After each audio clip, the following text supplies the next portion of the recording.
Paper 5B health physical and yoga education. मैं इसमें important questions आपको बताती हुई चलती हूँ। हेल्थ एजुकेशन सबसे पहला चैप्टर है इसका, कॉन्सेप्ट ऑफ हेल्थ क्या है। सबसे पहले हेल्थ देखिए होती क्या है। अकॉर्डिंग टू जेएफ विलियम्स आप ये डेफिनेशन लिख सकते हैं, health is a quality of life that enables an individual to live most and serve best. कि भाई हेल्थ जो होगी वो क्या करती है, अगर हम पर्सन हेल्दी है कोई भी तो क्वालिटी ऑफ लाइफ जी सकता है, हर चीज एंजॉय कर सकता है, मेंटल थिंकिंग उसकी स्टेबल रहेगी, उसकी थिंकिंग पावर अच्छी रहेगी, वो जो है फिजिकल वर्क ज्यादा कर पाएगा। मतलब कि अगर उसकी हेल्थ अच्छी है तो जो पर्सन है जिसकी हेल्थ अच्छी है वो सब कुछ कर सकता है, तभी उसकी हर चीज का फायदा होगा। अदरवाइज उसकी ना वेल्थ का फायदा है, ना उसकी किसी एक्टिविटीज का, उसका घर कैसा है, किसी चीज का फायदा नहीं होता अगर वो पर्सन हेल्दी नहीं है। तो हेल्दी होता है तो वो हर चीज में पॉजिटिव मैनर में ही रहता है, फुल ऑफ एनर्जी रहता है, हर चीज पॉजिटिव वे में देखता है। तो हेल्दी पर्सन जो होता है वो एक स्टेबल लाइफ जी सकता है। तो हेल्थ हमारी सिर्फ ऐसा नहीं है कि हम फिजिकली फिट दिख रहे हैं तो हम हेल्दी हैं, ऐसा नहीं है। हेल्थ जो है वो आपकी डिपेंड करती है इन फैक्टर्स पे। डायमेंशन ऑफ हेल्थ कौन कौन से हैं? सबसे पहले फिजिकल डायमेंशन कि आप जो है दिखने में कैसे हैं, आप स्वस्थ दिख रहे हैं कि नहीं, आपके कहीं पेन तो नहीं है, मतलब वो ऊपर से देखने में आप फिजिकली कैसे दिख रहे हैं। मेंटल डायमेंशन में क्या आता है, मेंटल डायमेंशन में ये सारे पार्ट आ जाते हैं कि आप इमोशनली कैसे हैं, आपका सोचने का तरीका कैसे है, मतलब आपके पास सारी सुविधाएं होती हुए भी हो सकता है आपकी थिंकिंग पावर नेगेटिव हो, तो मतलब ये सारी चीजें आती हैं आपकी मेंटल डायमेंशन में। इनको अभी हम डिटेल में करेंगे। देन है सोशल डायमेंशन। सोशल डायमेंशन होती है कि आप सोशली कितने एक्टिव हैं, दूसरे बंदों से किस तरह से बात करते हैं, भाई आपको दूसरों के बीच में सिक्योरिटी फील होती है या नहीं, या दूसरों के बीच में डर लगता है। अगर दूसरों के बीच में आपको सिक्योरिटी फील नहीं होती या आप जो है वो उनसे मतलब दूर रहना पसंद करते हैं, उस एनवायरमेंट में आप स्टेबल नहीं रह पा रहे हैं, तो इसका मतलब कि आप में सोशल हेल्थ आपकी इनबैलेंस है, आपकी अच्छी नहीं है। तो अब हम इन्हें वन बाय वन पढ़ते हैं। सबसे पहले है फिजिकल डायमेंशन। फिजिकल का मतलब है कि एक्सटर्नली और इंटरनली। एक्सटर्नली का मतलब है कि आप बाहर से देखने में कैसे, आपके फीचर्स कैसे हैं, आप वेल स्ट्रक्चर्ड है कि नहीं है, आपकी पर्सनैलिटी कैसी है, आपका गुड टेक्सचर है कि नहीं है बॉडी का, या फिर आप झुक के चल रहे हैं, पोस्चर चेंज कर रहे हैं, तो मतलब वो एक्सटर्नली बाहर से देखने में जैसे बंदा बता देता है कि भाई हाँ ये हेल्दी है। नेक्स्ट आता है इंटरनली। इंटरनली मतलब कि आपका कोई सिस्टम खराब है, कि भाई आपका जो है पेट साफ अच्छी तरह से नहीं होता, या फिर आपको डायबिटीज है, मतलब कोई भी इंटरनल सिस्टम जैसे डाइजेस्टिव सिस्टम है, सर्कुलेटरी सिस्टम है, हार्ट से कोई बीमारी है आपको, कोई भी चीज़ है जो इंटरनली आपकी बॉडी में अगर कोई दिक्कत कर रही है, जैसे बीपी हो गया है आपका, या फिर आपकी डायबिटीज हो गई है, तो फिर इसका मतलब कि आपकी इंटरनल फिजिकल हेल्थ जो है वो इम्प्रॉपर है। तो ये होती हैं दो तरह की फिजिकल डायमेंशन, एक्सटर्नल जो बाहर से देखने में पता लगती है आपको, इंटरनली मतलब कोई भी आपका सिस्टम जो है वो इम्बैलेंस है। देन है मेंटल डायमेंशन। मेंटल डायमेंशन क्या होती है, वो एक बैलेंस डेवलपमेंट होती है इंडिविजुअल की पर्सनैलिटी की, इमोशंस की, ताकि वो एक हेल्दी लाइफ जी सके। अगर पर्सन जो है उसकी सोच ही जो है वो नेगेटिव होगी, वो अच्छी तरह से सोच नहीं पाएगा, तो फिर वो क्या करेगा, वो अपनी सेल्फ रियलाइजेशन नहीं कर पाएगा, वो अपने एक्सप्रेशन जो उसके होने चाहिए कॉन्फिडेंस वाले वो नहीं आ पाएंगे, और वो नेगेटिव सोच के जो है वो डिप्रेशन में भी जा सकता है। देन है सोशल डायमेंशन। अब सोशल डायमेंशन क्या होती है कि जो एबिलिटी आप दूसरे के साथ कितना इंटरेक्ट कर पाते हैं, आप कितने इंडिपेंडेंट हैं, कितने कॉन्फिडेंट हैं, और अपनी सोसाइटी में कितनी अच्छी तरह से आप रहते हैं, वो चीज होती है आपकी सोशल। कि भी सोशल का मतलब ये होता है कि सोसाइटी से रिलेटेड है, दूसरों के साथ आप कैसा इंटरेक्ट कर पाते हैं। तो फिर आपकी इंटरपर्सनल दूसरों के साथ बॉन्ड कैसी है। आप जैसे बच्चा गेम खेलने जाता है, प्लेग्राउंड में जाता है, फ्रेंड्स बनाता है, बर्थडे पार्टीज में जा रहा है, तो क्या है उसकी बॉन्ड बनी हुई है उनसे, तो उसे अच्छा लगता है अपनी फीलिंग शेयर करना, अपने इमोशन शेयर करना, तो वो चीज होती है आपकी सोशल डायरेक्शन। तो इसमें यही है कि भी एक इंडिविजुअल कितना अपना पर्सनल एडजस्टमेंट कर पाता है, ग्रुप में कर पाता है, और एक मेंबर ऑफ सोसाइटी वो हेल्दी बन पाता है। अगर मान लीजिए पर्सनल सिक्योरिटी उसको नहीं है, सोशल सिक्योरिटी वो वहाँ फील नहीं कर रहा सिक्योर, तो इसका मतलब कि वो वहाँ पर हेल्दी नहीं है, वो सोशली फिट नहीं है। अब जो है मेंटल डायमेंशन के आगे जो पार्ट है वो देख लेते हैं हम थोड़े थोड़े कि इमोशनल डायमेंशन क्या होती है, कि भाई आप कितना जो है अच्छी तरह से इमोशनली फिट है, कि भाई जल्दी जल्दी बात पे रोते तो नहीं है, जल्दी जल्दी आप डाउन फील तो नहीं करते, पॉजिटिव फील करते हैं या नेगेटिव फील करते हैं। तो मतलब वो है आपके इमोशंस की भी आप किसी बात को ले रहे हैं वो पॉजिटिव वे में ले रहे हैं कि चलो कोई बात नहीं हम इसको और बेहतर कर सकते हैं, या फिर आप हर चीज पे सिर्फ रोते ही रहते हैं और मतलब नेगेटिव ही सोचते हैं, तो इसका मतलब आप इमोशनली इम्बैलेंस है, इमोशनली इल है। क्योंकि इमोशनली फिट होना हमारे लिए बहुत जरूरी है, तभी हम मेंटल स्टेबल हो पाएंगे। स्पिरिचुअल डायमेंशन की भी आपका जो है फेथ कितना है, गॉड में कितना फेथ है, आप अपने इंटरनल सेल्फ को कितना जानना चाहते हैं, मेडिटेट कितना करते हैं, आप कॉन्संट्रेट कितना कर पाते हैं पढ़ाई में, वो सब आता है आपका स्पिरिचुअल में। डायमेंशन में क्या है कि किसी चीज में जैसे अब तक हमने वोकेशनल एजुकेशन पढ़ी थी कि भाई अगर मान लीजिए एकेडमिक में कोई बच्चा बहुत अच्छा से नहीं कर रहा है तो उसको वोकेशनल एजुकेशन दे दी जाए, जैसे कि कारपेट कैसे बनाते हैं, या फिर बुनाई कैसे करते हैं, या फिर टेलरिंग कैसे करते हैं, वो सब चीजें होती है वोकेशनल की, किसी एक पर्टिकुलर चीज में उसको स्पेशलिटी मिल जाए ताकि वो अपना लाइवलीहुड कमा सके। तो यहाँ पर भी वोकेशनल डायमेंशन का मतलब उसी से है, ताकि आप जो है अपना अच्छी तरह से जो है लाइवलीहुड कमा सके, अपनी जरूरतों को पूरा कर सके, अपनी फैमिली की जरूरतों को पूरा कर सके, और खुद इंडिपेंडेंट पर्सन बने, तो फिर आप जो है स्टेबल फील करेंगे, आप इस सोसाइटी में जो है एक हिस्सेदारी देंगे, तो आपको अच्छा लगेगा उस चीज में कि भी हाँ हम भी इंडिपेंडेंट हैं, हम भी अपना काम खुद कर पा रहे हैं। तो वो होती है वोकेशनल डायमेंशन में। यही आ गया है to earn livelihood is a very big problem being faced by an individual nowadays. Vocational health stresses upon the problem of livelihood and ensure the fulfillment of economic needs। की भी economic need होती है हर person की, वो fulfil ना हुए तो person जो है उससे स्ट्रेस में आ जाता है, और मेंटल थिंकिंग उसकी जो है वो नेगेटिव हो सकती है, और पर्सन जो है मेंटली अनस्टेबल हो सकता है। देन एजुकेशन आपके आ गया है एजुकेशन डायमेंशन। एजुकेशन डायमेंशन क्या होती है, स्टडी जो होती है वो हमारा क्या है, वो हमारी हेल्थ को मेंटेन रखने में फायदा करती है। आजकल तो देखिए सब कुछ बैलेंस डाइट आपको बताया जा रहा है, नॉर्मल चेकअप्स होते हैं, सब की चीजें आपके फॉलोअप जो है आपके स्कूल्स में रखे जाते हैं। तो स्टडी ही एक ऐसी चीज है जो कि हमारे बिहेवियर में चेंज ला सकती है, हमें एक हेल्दी ब्यूटीफुल लाइफ दे सकती है। देन उसके बाद आता है न्यूट्रिशन। न्यूट्रिशन में वही है कि आप अगर बैलेंस डाइट लेते हैं, जो चीजें आपकी बैलेंस डाइट में होनी चाहिए, मिनरल विटामिन हर तरह की चीजें होनी चाहिए, कि फैट्स भी है, कार्बोहाइड्रेट भी है, प्रोटीन भी है। जैसे छोटे बच्चों को प्रोटीन ज्यादा खाना चाहिए जब उनकी एज जो है ग्रोइंग एज होती है, और किसी एज में आकर अगर फिजिकल एक्टिविटी ज्यादा नहीं है तो प्रोटीन इतना नहीं आपको इंटेक करना चाहिए। तो वो सब चीजें जो है बैलेंस डाइट में अगर आपकी रहेंगी, न्यूट्रिशन आपकी डायमेंशन वही है, तभी आप जो है एक हेल्दी लाइफस्टाइल जी सकते हैं। Then environmental. एनवायरमेंटल में आ जाता है कि भी आपका जैसे एनवायरमेंट, एक तो होता है इंटरनल एनवायरमेंट कि भी पर्सन अपने बारे में खुद कैसा सोच रहा है, अपने घर में वो किस तरह से रहता है। एक होता है आउटर एनवायरमेंट, एक्सटर्नल एनवायरमेंट, जिसमें कि जैसे पोल्यूशन है मान लीजिए बहुत ज्यादा, और आपके घर के पास इंडस्ट्रीज है, वहाँ बहुत ज्यादा पोल्यूशन है, तो उसमें क्या होगा आप डिस्टर्ब रहेंगे, क्योंकि आपको जो है ब्रीदिंग प्रॉब्लम हो सकती है और चीज़ों की प्रॉब्लम हो सकती है, तो उस चीज़ से एनवायरमेंटल फैक्टर भी आपकी हेल्थ पे जो है वो असर डालता है। देन है क्यूरेटिव एंड प्रिवेंटिव डायमेंशन। अगर मान लीजिए आपको कोई डिजीज हो जाती है या आप ऐसे एरिया में रहते हैं, तो सबसे पहले आपको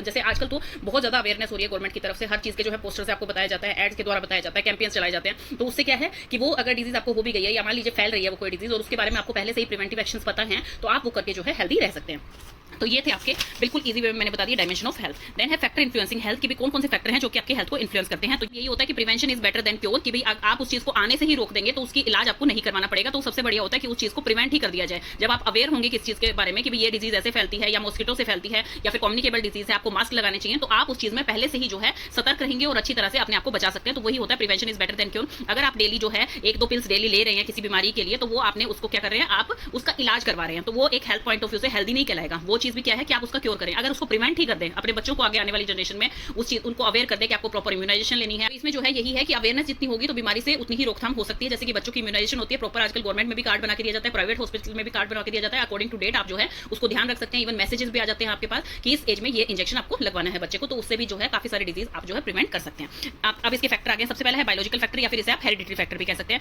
बायोलॉजिकल फैक्टर क्या होता है, जो कि आपके पेरेंट्स से, मतलब आपके पेरेंट्स से आप में ट्रांसफर हो रही है, वन जनरेशन से अनदर जनरेशन में कोई डिजीज जा रही है, जैसे कि आपका आईसाइट होता है वो हो सकता है, डायबिटीज हो सकती है, तो ये सारी चीजें जो है एक जनरेशन से दूसरी जनरेशन में ट्रांसफर होती है, इसमें मेंटल रिटार्डेशन भी हो सकती है। देन है उसके बाद एनवायरमेंटल फैक्टर। एनवायरमेंटल फैक्टर कौन से होते हैं कि जैसे आपका पोल्यूशन है, भाई अब एनवायरमेंट में इतना पोल्यूशन होगा, जैसे कि आपने देखा होगा कि पोल्यूशन से कितनी ज्यादा डिजीज होती है, आपकी रेस्पिरेटरी डिजीज हो रही है, लोगों को टीबी हो रहा है, तो ये क्या है एनवायरमेंटल फैक्टर है। तो इस चीज में आप क्या कर सकते हैं, अपने पोल्यूशन की रोकथाम के लिए आप ज्यादा से ज्यादा पेड़ लगा सकते हैं, डिफोरेस्टेशन जो है कम करवा सकते हैं, तो इन चीजों के लिए अब लॉ भी बन गया है। देन उसके बाद क्या है, इंडस्ट्रीज हैं, अगर मान लीजिए आसपास में बहुत सारी इंडस्ट्रीज हैं, उससे भी क्या है पोल्यूशन क्रिएट होता है, उससे भी जो है लोगों को बहुत ज्यादा दिक्कत हो सकती है। तो ये होता है आपका एनवायरमेंटल फैक्टर जो कि आपकी हेल्थ पे जो है बैड इफेक्ट डालता है। देन आगे है पर्सनल फैक्टर। पर्सनल फैक्टर का मतलब कि आप जो है आपकी हैबिट कैसी है, भाई आप स्पोर्ट्स में है कि नहीं है, आप फिजिकल एक्टिविटीज कितनी करते हैं, आप कैसे प्रॉपर स्लीप ले रहे हैं कि नहीं, आप पानी पी रहे हैं कि नहीं, रेस्ट आपको मिलता है कि नहीं, ये सारी चीजें होती हैं आपके पर्सनल फैक्टर की भाई अगर इन चीजों को प्रॉपर आप फॉलो कर रहे हैं तो आप एक हेल्दी लाइफस्टाइल जी सकते हैं। देन आगे है way of life. Way of life में आपका होता है कि आप अपनी लाइफ को किस तरह से चल रहे हैं, मतलब आपका डेली रूटीन क्या है, आप जो है किस तरह से स्मोक तो नहीं करते, अल्कोहल तो नहीं लेते हैं, इस तरह का कोई रूटीन तो नहीं है आपका कि आपको सिर्फ बैठे रहना है, आपकी कोई फिजिकल एक्टिविटी नहीं है और आप खाना ज्यादा खा रहे हैं, तो उससे क्या है आपको काफी सारी दिक्कतें हो सकती है। तो हमारी वे ऑफ लिविंग ऐसी होनी चाहिए जो कि हेल्दी होनी चाहिए, जैसे योगा से स्टार्ट कर सकते हैं, मेडिटेशन से स्टार्ट कर सकते हैं,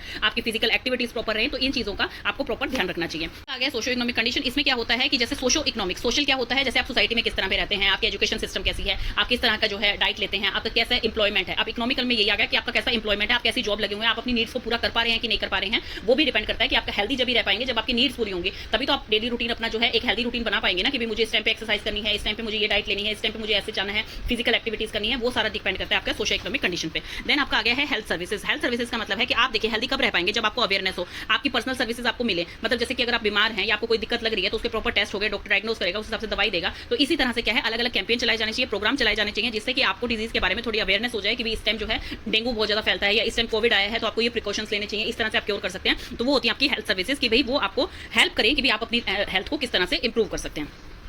देन है उसके बाद एजुकेशन। एजुकेशन जो है बहुत बड़ा फैक्टर है, जितने पर्सन एजुकेटेड होंगे उतनी ही वो हेल्दी लाइफस्टाइल जिएंगे। अब जितने आप अवेयर हैं, जितने आपको पता है, आजकल टीचर्स भी जो है जैसे कि आपको प्रॉपर चैप्टर है आपका फूड का, तो उसमें टीचर आपको बताएगी कि आपको बैलेंस डाइट लेनी चाहिए, नहीं तो आपको जो है माल न्यूट्रिशन वाली बीमारियां हो सकती हैं, आपको और दिक्कत हो सकती है, गोइटर हो सकती है, तो मतलब अलग अलग तरह की वो बीमारियां आपको बताएंगी, आपको अवेयर करवाएंगी, तो उससे क्या है बच्चा जो है हेल्दी डाइट लेनी स्टार्ट करता है। तो एजुकेशन से आपको काफी कुछ सीखने को मिलता है कि भाई आपको जितनी एजुकेशन होगी, जितनी उस चीज की नॉलेज होगी, तो आप उस चीज के बारे में अवेयर होंगे। जैसे इसमें एक एग्जाम्पल दे रखा है कि केरला में जो है मोर्टेलिटी रेट काफी कम है, जैसे कि जो मोर्टेलिटी रेट ऑफ इन्फेंट्स, जो न्यू बॉर्न बेबी होते हैं, उनकी mortality rate as compare to पूरे इंडिया के बहुत ज्यादा कम है, क्योंकि सबसे ज्यादा लिटरेसी जो है वो आपकी केरला में ही है। सबसे ज्यादा वुमेन जो लिटरेसी रेट है वो आपकी केरला में है, 86.93% है compare to 39.42% for all India. तो इसलिए जो है एजुकेशन बहुत बड़ा फैक्टर है कि भी आप जो है हेल्दी रह सकते हैं। देन आपका आगे है इंपॉर्टेंस ऑफ हेल्थ। इसमें आपको यही लिखना है कि एक इंडिविजुअल जो होता है वो पिलर होता है सोसाइटी का। भाई एक इंडिविजुअल भी बहुत कुछ कर सकता है, जैसे कि अगर मान लीजिए उसे कोई कम्युनिकेबल डिजीज हो गई है या दूसरे को हो गई है, तो उसे क्वारंटाइन हो जाना चाहिए, जैसे कि आपका कोविड में आपने सुना था, वो अवेयर कर सकता है कि भी किस तरह से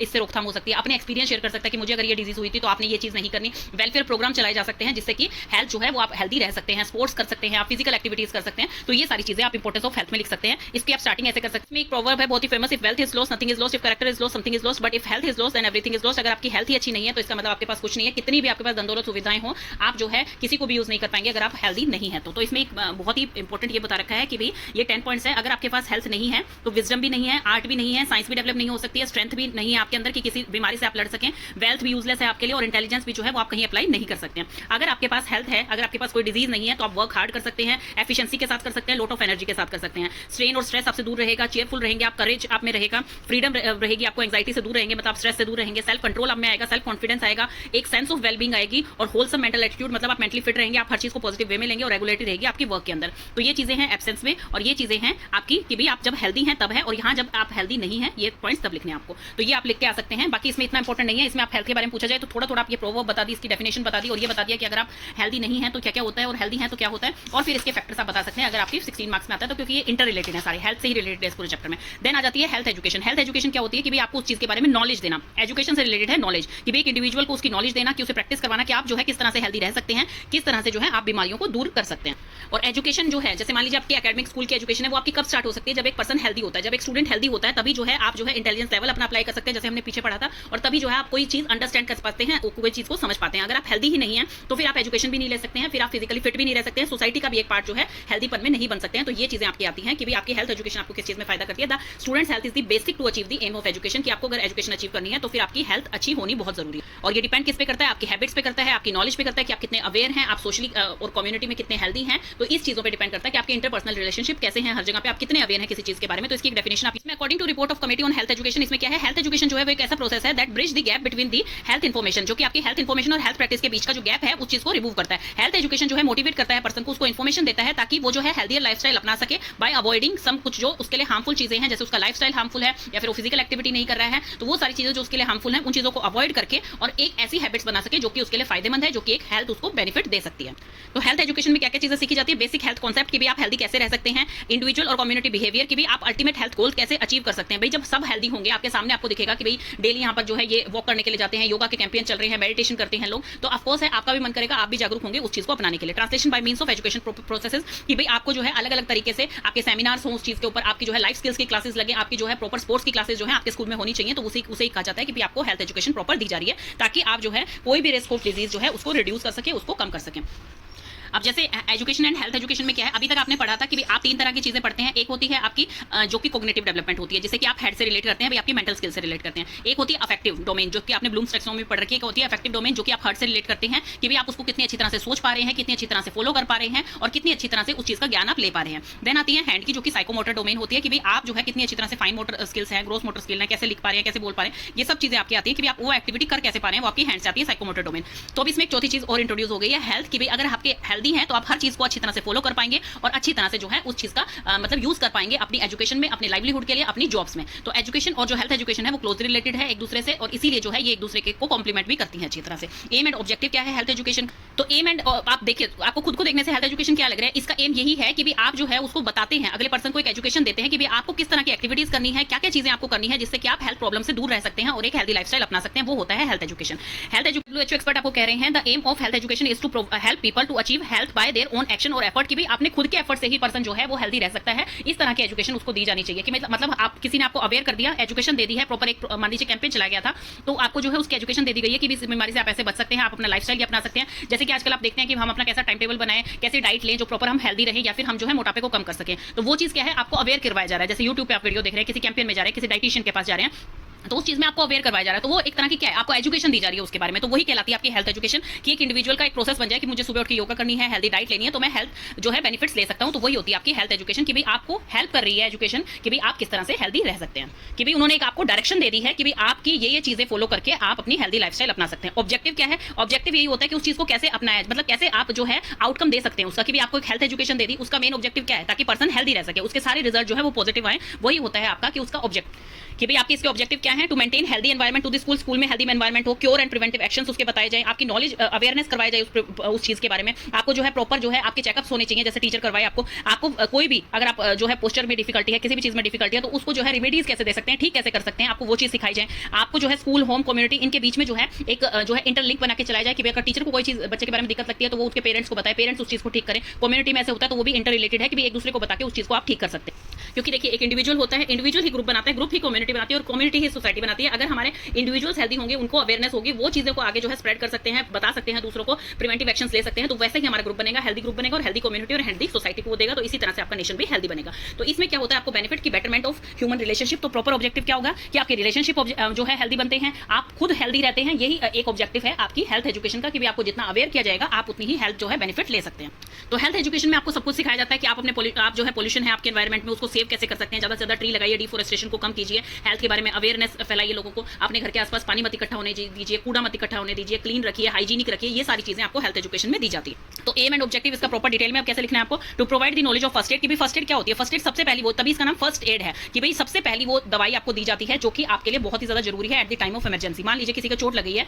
जैसे स्कूल में भी आजकल क्लासरूम्स में भी फर्स्ट एड होती है, आपकी गाड़ी में भी फर्स्ट एड किट दी जाती है, कि किसी को अगर छोटी चोट भी लगी है, कोई साइकिल से गिरा है, या बहुत बड़ी चोट लगी है, किसी की बोन ब्रेक हो गई है, कोई एक्सीडेंट हो गया है, तो उस चीज में क्या है, उसको तुरंत पहले फर्स्ट एड दी जाती है, ताकि जो है उसको और ज्यादा उसकी सिचुएशन रॉस ना हो, उसको थोड़ा सा जो है बेटर कर दिया जाए, उसे कहा जाता है फर्स्ट एड। तो सबसे पहले नॉलेज दी जाती है फर्स्ट एड की, कि उसे कैसे यूज करना है, ताकि बंदा जो है उसके कुछ प्रिवेंटिव एक्शंस लिए जाए, कि उसकी हेल्थ और खराब ना हो जब तक वो डॉक्टर के पास पहुंचे। देन है टू हम हाइजीनिक रहेंगे उतनी ही बीमारियां हमसे दूर रहती हैं। तो इस चीज की इन्फॉर्मेशन आपको प्रॉपर हेल्थ एजुकेशन में दी जाती है, कि आप हेल्दी जब भी रह पाएंगे, कि जब आप हेल्दी मतलब एक हाइजीनिक एनवायरमेंट में रहेंगे, अपने आसपास में जो है सफाई रखेंगे, तभी जो है आप हेल्दी रह सकते हैं। और आपका वे ऑफ लिविंग कैसा है, आप स्मोकिंग ज्यादा तो नहीं कर रहे, अल्कोहल ज्यादा तो नहीं ले रहे, उसके इंटेक से जो है आपकी जो है हेल्थ में बीमारियां आ सकती हैं और चीजें खराब हो सकती है, इंबैलेंस हो सकता है। To maintain norms of good health, कि भाई आप जैसे जो मान लीजिए कोई नॉर्म्स बना दिए गए हैं, कोई स्टैंडर्ड सेट कर दिए गए हैं, कि भाई आप जो है हेल्थ मतलब आप स्कूल एडमिनिस्ट्रेटर ने बोल दिया कि हर बच्चा जो है हाइजीनिक वे में आएगा, उसके प्रॉपर नेल्स कट होंगे, उसके जो है एकदम साफ सुथरा होना चाहिए, डेली जो है नहा के आना चाहिए, बच्चे को इस तरह से लगना चाहिए, प्रॉपर ड्रेसिंग होनी चाहिए, इस तरह के मान लीजिए नॉर्म्स बन गए, पॉलिसी बन गई आपकी स्कूल की, तो वो चीजें फॉलो करके भी आप एक गुड हेल्थ अपना सकते हैं। To take precautionary and preventive measures में क्या आता है कि किसी भी बीमारी को फैलने से रोकने के लिए आप क्या कर सकते हैं, हर चीज का जो है प्रॉपर हाइजीन रख सकते हैं। जैसे कि स्कूल में जो है प्रॉपर सफाई होनी चाहिए, टॉयलेट्स में प्रॉपर सफाई होनी चाहिए, क्लासरूम आपका साफ होना चाहिए, आपके डेस्क प्रॉपर साफ होने चाहिए, फर्नीचर आपका रूम जो है बिल्कुल साफ होना चाहिए, ताकि उससे जो है कोई भी तरह की बीमारी बच्चों को ना हो सके, वो बिल्कुल साफ रहेगा, तो बच्चे भी एक हेल्दी एनवायरमेंट में रह पाएंगे। देन है डेवलपमेंट ऑफ पॉजिटिव एटीट्यूड, जितना आप मेंटली अच्छा सोचेंगे उतने ही आप ज्यादा फिट रहेंगे। अगर आप हर चीज को जो है पॉजिटिव वे में लेकर चलते हैं, कोई गलत चीज भी होती है उसको पॉजिटिव वे में लेकर चलते हैं, तो आप मेंटली अगर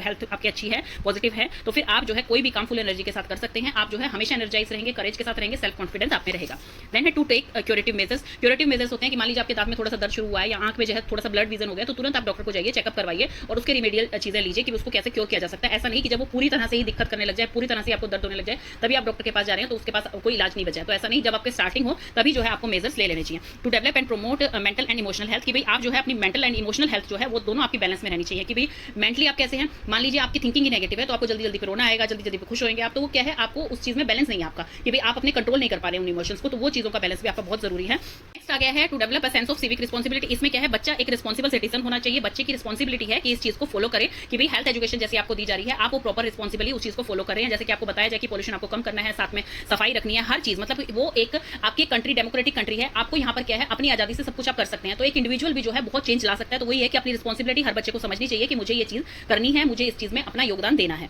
देन है प्रिवेंशन फ्रॉम कम्युनिकेबल डिजीज। जितनी भी कम्युनिकेबल डिजीज होती है जो एक से दूसरे को फैलती हैं, उसके लिए प्रिवेंटिव मेजर्स लेने बहुत ही ज्यादा जरूरी है, और उस चीज की प्रॉपर अवेयरनेस और एजुकेशन आपको दी जानी चाहिए। और रोल ऑफ टीचर भी आपका आ सकता है, जैसे 4 मार्क्स में या 8 मार्क्स में इसमें आ सकता है। रोल ऑफ टीचर में आप हमेशा जो है यही लिखेंगे, पॉजिटिव वे लिखेंगे कि टीचर जो है ऑल अराउंड डेवलपमेंट करती है अपने बच्चों की, वो आपको प्रॉपर तरीके से जो है हेल्थ बेनिफिट्स बता सकती है, हेल्दी हैबिट्स बता सकती है, क्लीनलीनेस के बारे में बता सकती है, आपको ये बता सकती है टॉयलेट्स आपको कैसे यूज करने हैं, खाना खाने से पहले आपको हमेशा हाथ धोने हैं, खाना खाने के बाद हमेशा हाथ धोने हैं, फर्स्ट एड आपको कैसे यूज करनी है, अलग अलग पोस्टर्स में आपको कैसे बैठ के आपको दिक्कत हो सकती है, जैसे योगा टीचर आपको बता सकती है उसके बारे में कि रॉन्ग पोस्टर में बैठने से आपको जो है कितनी दिक्कतें हो सकती हैं, आपको जो कम्युनिकेबल डिजीज है उससे आप कैसे बच सकते हैं, बैलेंस और न्यूट्रिशियस डाइट आप ले सकते हैं। तो ये सब चीजें आप टीचर के बारे में लिख सकते हैं, और टीचर आपको मोटिवेट करती है कि आपके मेडिकल चेकअप्स होने चाहिए। इवन स्कूल भी जो है क्वार्टरली आपको परफॉर्म करवाता है आपके मेडिकल चेकअप की, आपके आईज टेस्ट हो, उसमें प्रॉपर आपके जो है हर चीज टीथ भी टेस्ट हो, तो उसमें वो टेस्टिंग करवाते हैं ताकि बच्चे की पता लग सके कि उसको कोई डिजीज तो नहीं हो रही है, वो हेल्दी है या नहीं है। तो ये सब चीजें आज आपको स्कूल की तरफ से करवाई जाती हैं, और वो आपको बैड इफेक्ट्स बताती हैं कि जैसे अल्कोहल के, टोबैको के, इन चीजों के बैड इफेक्ट कितने ज्यादा होते हैं। अगर आप फिजिकल एक्टिविटीज नहीं करते हैं, योगा नहीं करते हैं, तो उससे आपकी बॉडी पे बैड इफेक्ट होते हैं, आप फिजिकली फिट नहीं रहते हैं, कॉन्सेंट्रेट आप कैसे कर पाएंगे, जैसे मेडिटेट से कर पाएंगे। तो ये सब चीजें आपको टीचर का रोल होता है, आपको ये सब चीजों के बारे में अवेयर करवाने में। What are the influencing factor of health in school? तो इसमें वही फैक्टर आ गए हैं, जैसे न्यूट्रिशन, बैलेंस डाइट लेंगे आप, हेरिडिटरी फैक्टर हो सकता है आपका, एनवायरमेंटल फैक्टर हो सकता है, इम्यूनाइजेशन प्रॉपर होनी चाहिए कि इंजेक्शन जो है बच्चे को जो बताए जाते हैं, पूरा चार्ट दिया जाता है, वो बच्चों को प्रॉपर लगने चाहिए ताकि वो उस टाइम पे जो बीमारियां होनी होती है बच्चों को उनसे बच सके। वे ऑफ लिविंग आपका अच्छा होना चाहिए, ये सब हम पढ़ चुके हैं पहले ही। बॉडी पोस्चर्स आपके ठीक होने चाहिए, फिजिकल एक्सरसाइज ज्यादा से ज्यादा करनी चाहिए, क्लीनलीनेस रहनी चाहिए, हर चीज में हाइजीन आपको बरतनी चाहिए, सोशो इकोनॉमिक कंडीशन आपकी अच्छी होनी चाहिए, हेल्थ सर्विसेज आपको जो है जो प्रोवाइड करते हैं। ये सारे टॉपिक्स हमने पीछे पढ़े हैं, ये वही सेम पॉइंट्स आपके आगे रिपीट कर रखे हैं। अब स्कूल कैसे आपकी हेल्प कर सकता है उस चीज में, रोल ऑफ टीचर क्या है हेल्थ एजुकेशन में, जो पीछे पढ़े हमने पॉइंट वही आप लिख सकते हैं कि भी वो जो है ऐसे प्लान्स बनाए, इस तरह के सेमिनार करे कि बच्चों को जो है जब प्रॉपर स्पोर्ट्स डे हो रहा है, योगा डे हो रहा है आपका, ये सब चीजें जो है आपकी सेलिब्रेट होनी चाहिए और प्रॉपर तरीके से पेरेंट्स को बच्चों को अवेयर करा जाना चाहिए। तो इस तरह की प्लानिंग कर सकते हैं। मेडिकल एग्जामिनेशन बच्चों का क्वार्टरली होना चाहिए। एजुकेशन और ट्रेनिंग की बच्चों को फर्स्ट एड कैसे यूज करनी है, मेंटल हाइजीन, सोशल हाइजीन, ये सब कैसे मेंटेन करनी है वो टीचर उन्हें बताए। To hold seminar and health programme, अलग अलग हेल्थ प्रोग्राम्स चलाए जाने चाहिए जिसमें जो है कोई सुपरवाइजर करे उसे, जैसे किसी डॉक्टर को बुला लिया, कभी किसी नर्सिंग स्टाफ को बुला लिया, ताकि वो बच्चों को और अवेयर कर सके। सुपरविजन की बच्चों की जो हेल्थ मतलब हेल्दी हैबिट्स हैं, हाइजीनिक हैबिट्स हैं, वो प्रॉपर तरीके से सुपरवाइज हो कि भी हाँ ये अच्छी तरह से उस चीज को मेंटेन कर रहे हैं कि नहीं कर रहे हैं, उस चीज का एक मॉनिटर बना दे टीचर अलग से। To maintain the record of health record, बच्चों का हेल्थ रिकॉर्ड जैसे क्यूमुलेटिव रिकॉर्ड होते हैं उसमें बच्चों की हेल्थ के बारे में सारा पूछा जाता है कि प्रीवियस में इसको कोई डिजीज तो नहीं थी, तो इस चीज के बारे में उनको पास पूरा रिकॉर्ड होना चाहिए। इवैल्यूएशन की टीचर जो है हर चीज इवैल्यूएट करे कि बच्चे में कोई वीकनेस तो नहीं आ रही है, कोई दिक्कत तो नहीं आ रही है, इसकी कंसंट्रेशन बन रही है कि नहीं, और फिर उनके रिमीडियल एक्शन दें। टू गिव गाइडलाइंस की बच्चों को जो है प्रॉपर बताएं कि उनको किस पोस्चर में बैठना होता है, हर चीज की मतलब गाइडलाइन दें उन्हें कि भी आपको स्पोर्ट्स भी खेलने हैं, आपको इस पोस्चर में बैठना है, आपको ये एक्टिविटीज करनी है घर पे जाके। कोऑर्डिनेट करें और असिस्ट करें बच्चों को, जैसे कि कोऑर्डिनेट किसके साथ करें, डॉक्टर्स को बुलाएं, कभी नर्सिंग स्टाफ को बुलाएं,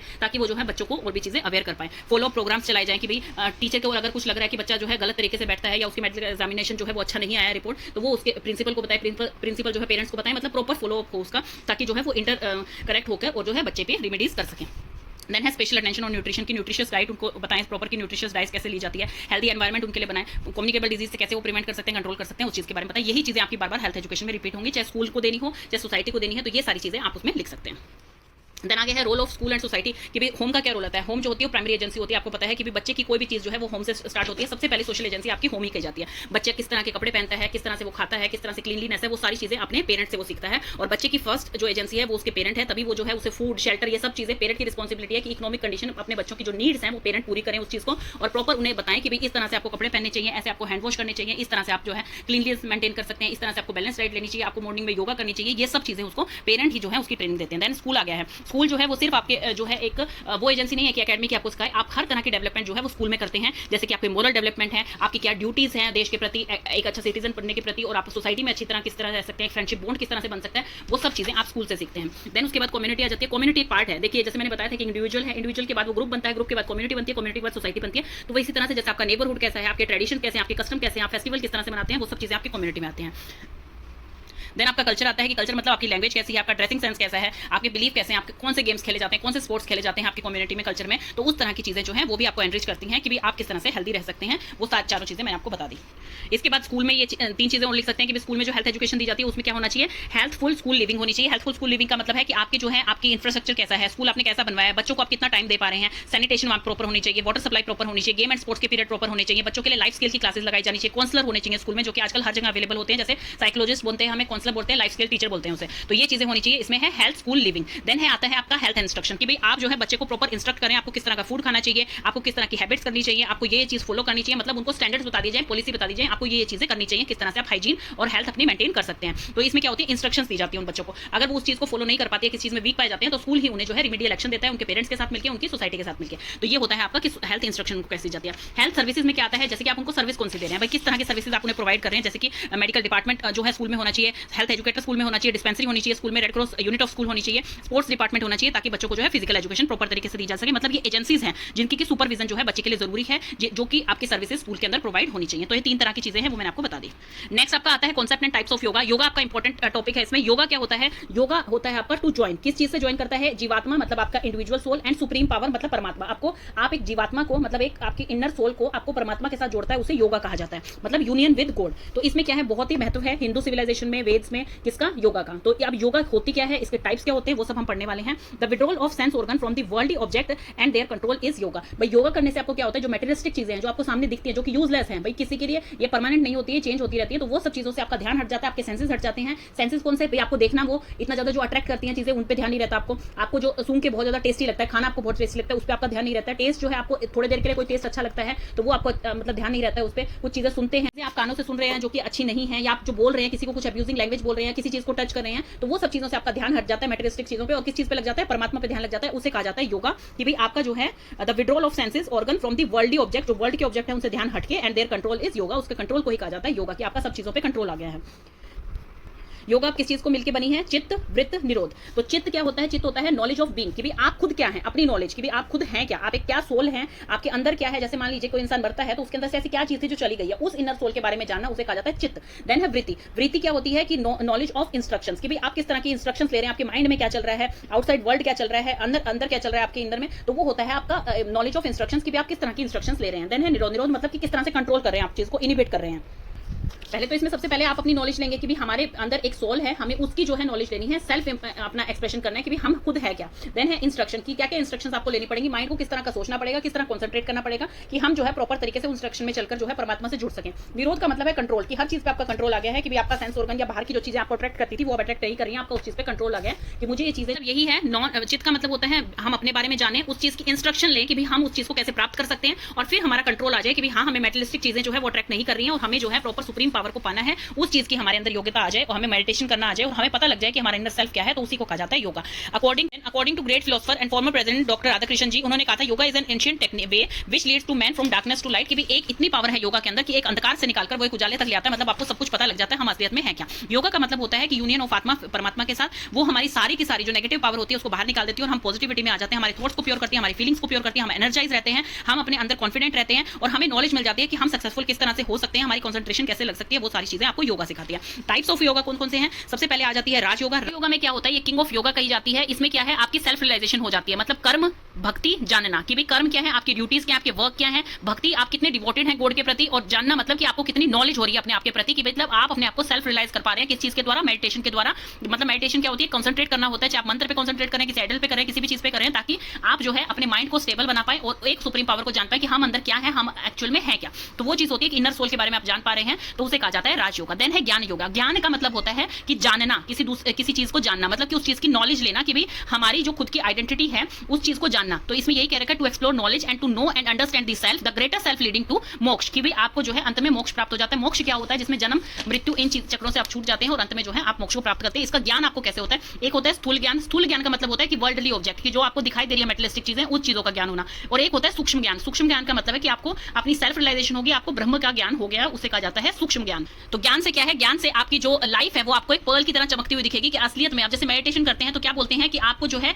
एक रोशनी दिखाई देती है, ज्योति दिखाई देती है, वही होती है कि भाई आपको अगर अपने बारे में ज्ञान हो जाता है कि हम हैं क्या, तो उसमें क्या है, आप एक पर्ल की तरह चमकते हैं। हठ योगा क्या है, ये एक यूनियन है सन एंड मून की। जैसे कि हम सांस लेते हैं, एक नोस्ट्रिल से हम सांस लेते हैं, एक से छोड़ते हैं, तो वही कहा जाता है जिससे हम लेते हैं, मान लीजिए वो आपका कहा जाता है ह, एंड थ मींस जिससे हम सांस छोड़ रहे हैं, तो उनके बीच का बैलेंस जो है ना, उस बैलेंस को कहा जाता है आपका हठ योगा, जो कि हमारे नर्वस सिस्टम को, पूरे नर्वस सिस्टम को बैलेंस रखता है, उसे हठ योगा कहा जाता है। देन मंत्र योगा। मंत्र योगा मतलब जिसमें रिसाइट करते हैं आप मंत्रों को, उसे कहा जाता है मंत्र योगा। ये आपकी साइको स्पिरिचुअल पावर को जो है मेंटेन रखता है, उसको चार्ज कर देता है, और इससे क्या है, आप उच्चारण करते हैं तो आप एनर्जाइज हो जाते हैं। जैसे बोला जाता है ओम का उच्चारण सबसे बड़ा होता है, ओम का उच्चारण जो है वो एक पावरफुल मंत्र है। तो इसमें क्या आ जाते हैं, ओम में अ उ म, तो अ क्या है आपका क्रिएटर जो कि ब्रह्मा है, उ क्या है आपका नर्चर जो कि विष्णु है, एंड म क्या है, वो सिंबॉलिक टू डिस्ट्रक्टर जो कि आपके महेश हैं। तो ये इसमें ब्रह्म विष्णु महेश तीनों की बात हो गई है। ओम नाम के उच्चारण से आपको जो है सब चीजों की प्राप्ति हो जाती है, उसे कहा जाता है आपका कि भाई मंत्र योगा। लेकिन मंत्र योगा में कुछ चीजों का आपको ध्यान रखना होता है कि भाई उसका उच्चारण बिल्कुल प्रॉपर होना चाहिए, गलत वे में उच्चारण नहीं होना चाहिए, तो फिर उस चीज की आप प्राप्ति आराम से कर सकते हैं। देन इसमें कुछ मेथड्स बता रखे हैं। सबसे पहले है मानसिक। मानसिक मतलब मेंटल, की भी आप उस मंत्र को अपने अंदर बोल रहे हैं, इनर में बोल रहे हैं, और आप उसको बिल्कुल किसी को सुनाई नहीं दे रहा है, कोई डिस्टर्ब नहीं हो रहा है, आप कुछ भी उसको जो है चैंट नहीं कर रहे हैं, अपने अंदर ही अंदर उस चीज को बोल रहे हैं, बार बार रिपीट कर रहे हैं। देन है ऑडिबल। ऑडिबल का मतलब कि जो आप तेज साउंड में बोल रहे हैं, जो दूसरे भी सुन सकते हैं, उसे कहा जाता है वाचिक। देन उसके नेक्स्ट इसमें आ गया है उपांशु। उपांशु क्या होता है, विस्परिंग, की धीरे धीरे आप किस मंत्र को बोल रहे हैं उसे कहा जाता है उपांशु। इसमें बस इसको ये ध्यान रखना है कि इसकी प्रॉपर प्रोनाउंसिएशन होना चाहिए, करेक्ट वे में आपको बोलना है। देन है भक्ति योगा। भक्ति योगा क्या होती है कि इजीएस्ट पाथ होता है, सिंपलेस्ट पाथ होता है। भक्ति क्या होती है, जब आप किसी से जो है डिवोशन या लव होता है आपका, आपको उस पर कंप्लीट फेथ होता है, तभी आप भक्ति कर पाते हैं। जैसे कि आप सुप्रीम पावर एक गॉड की भक्ति करते हैं, तो उसे कहा जाता है। इसमें क्या होता है कि आप जो है अपने जितने भी इमोशंस होते हैं, नेगेटिव एनर्जीज होती हैं, उन सबको धीरे धीरे डिक्रीज कर देते हैं। जो मेटेरियलिस्टिक चीजें इसके बीच में आपकी बाधा बनती है, उन चीजों को आप डिक्रीज कर देते हैं, खत्म हो जाती है, और आपका जो है कनेक्शन गॉड से बनने लग जाता है, उसे कहा जाता है भक्ति योगा।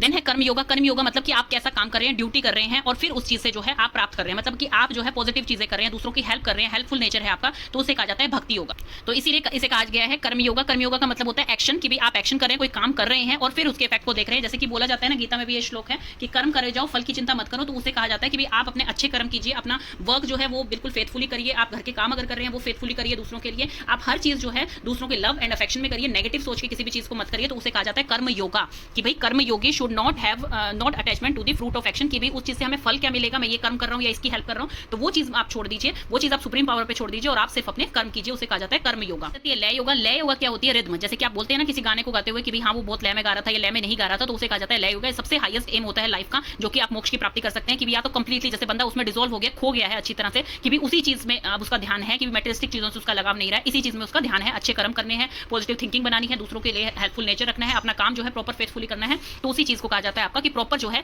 उसी चीज में वो पर्सन लग गया है और उसी चीज के साथ अटैच हो गया है, जैसे कि मेडिटेशन के साथ। योगा का मतलब यही होता है कि वो जो है एग्जिस्टेंस अपनी भूल चुका है, कि मैं कहां पर हूं, क्या मेटेरियलिस्टिक चीजें मेरे साथ हैं, क्या मुझे अट्रैक्ट करती हैं, वो चीजें सब भूल चुका है। मेडिटेशन में जो है उसका ध्यान इतने अच्छी तरह से लग चुका है कि वो पूरी तरह से कॉन्सेंट्रेट होकर जो है मेडिटेशन कर रहा है, उसे कहा जाता है लय योगा। ध्यान योगा, ध्यान योगा क्या होता है कि जब आप पूरी तरह से मतलब कॉन्सेंट्रेट करके किसी चीज को कर रहे हैं, ध्यान लगा रहे हैं अच्छी तरह से, जैसे आपको टीचर भी कहती है कि आप ध्यान से पढ़िए इस चीज को। अगर मान लीजिए आप मेडिटेट कर रहे हैं, मंत्र उच्चारण कर रहे हैं, भगवान की भक्ति कर रहे हैं, लेकिन दिमाग में आपको कुछ और ही चल रहा है, आपको वो चीज समझ नहीं आ रही है, जो आप बोलते जा रहे हैं, चैंट करते जा रहे हैं, तो उस चीज से आपका कोई बेनिफिट नहीं होता है। आप जब तक प्रॉपर ध्यान से उसको कॉन्सेंट्रेट होकर नहीं करेंगे, तब तक वो आपके लिए बेनिफिशियल नहीं होगा। तो ध्यान का मतलब यही होता है कि हर चीज को मेडिटेट कीजिए, पॉजिटिव वे में सोच के मेडिटेट कीजिए और कॉन्सेंट्रेट होकर करिए। आपका ध्यान योगा, ध्यान योगा क्या होता है? योगा ऑफ कंसंट्रेशन, की भी आप मंत्र उच्चारण कर रहे हैं, कोई भी आप एक्टिविटी कर रहे हैं, भगवान की पूजा कर रहे हैं, पढ़ाई कर रहे हैं, तो हर चीज में जब तक आप कॉन्सेंट्रेशन से नहीं करेंगे, तब तक आप उस चीज को प्रॉपर पा नहीं सकते हैं। तो इसमें कॉन्सेंट्रेशन होती है आपकी इनर एक्सटर्नल, हर चीज की आपकी जो है क्लीनलीनेस हो जाती है, तो उसे कहा जाता है ध्यान योगा। देन है संख्य योगा। संख्य योगा क्या होता है? Gaining knowledge about the absolute reality, की भी असलियत में रियलिटी है क्या, ये चीजें क्या है जो हमें दिखाई देती हैं और जो चीजें हमें दिखाई नहीं देती, जो कि रिवील्ड नॉलेज होती है हमारी, वो चीज क्या है, मतलब इसमें हम इनर सेल्फ को अच्छी तरह से समझ जाते हैं, उसे कहा जाता है संख्य योगा।